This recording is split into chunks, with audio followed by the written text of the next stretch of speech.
Perkenalkan, nama saya Rehan Adrian, NIM 23070200027. Di sini saya akan menjelaskan materi perkembangan bahasa Indonesia sebelum kemerdekaan dan perkembangan bahasa Indonesia setelah kemerdekaan.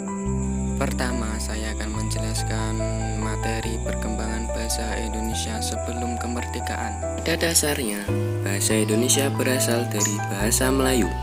Pada zaman Sriwijaya, bahasa Melayu dipakai sebagai bahasa penghubung antar suku di Nusantara dan sebagai bahasa yang digunakan dalam perdagangan antara pedagang dari dalam Nusantara dan dari luar Nusantara.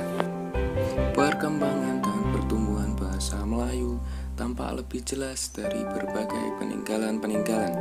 Misalnya, 1. Tulisan yang terdapat pada batu nisan di Minyak-Tujoh, Aceh pada tahun 1380.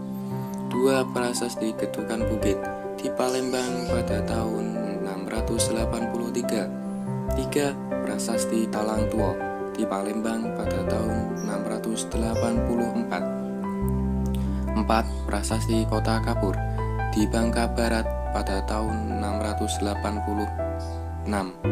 Nomor 5. Prasasti Karangbrahi Bangung, Merangi, Jambi pada tahun 688 Masehi.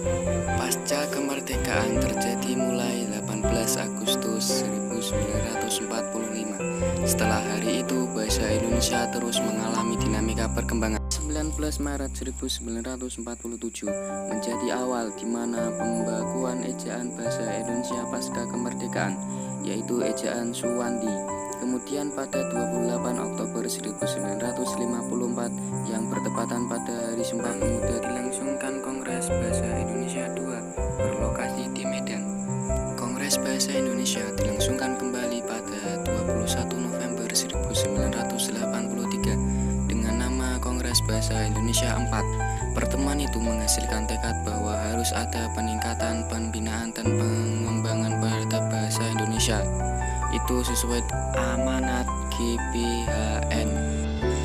Kemudian pada masa Orde Baru di bawah Presiden Soeharto disahkan perubahan ejaan dari ejaan Suwandi menjadi ejaan EYD dengan terbitnya keputusan Presiden nomor 57 tahun 1972. 50 tahun setelah Sumpah Pemuda dilangsungkan kembali Kongres Bahasa Indonesia pada 28 Oktober 1978. Kongres Bahasa Indonesia 5 berlangsung pada 28 Oktober 1988 dengan inti pertemuan menghasilkan karya yaitu Kamus Besar Bahasa Indonesia atau KBBI dan Tata Baku Bahasa Indonesia.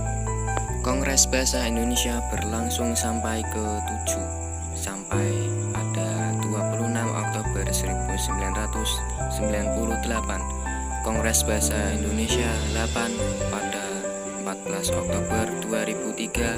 Kongres Bahasa Indonesia 9 pada 28 Oktober 2008. Kongres Bahasa ke-10 pada 28 Oktober 2013 dan Kongres Bahasa Indonesia ke-11 pada 28 Oktober 2018. Target Kongres ke-11 itu adalah menjadikan bahasa Indonesia sebagai bahasa internasional pada tahun 2945 mendatang.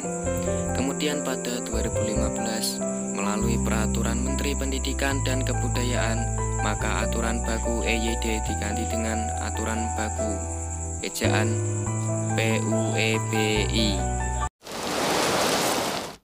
Terima kasih.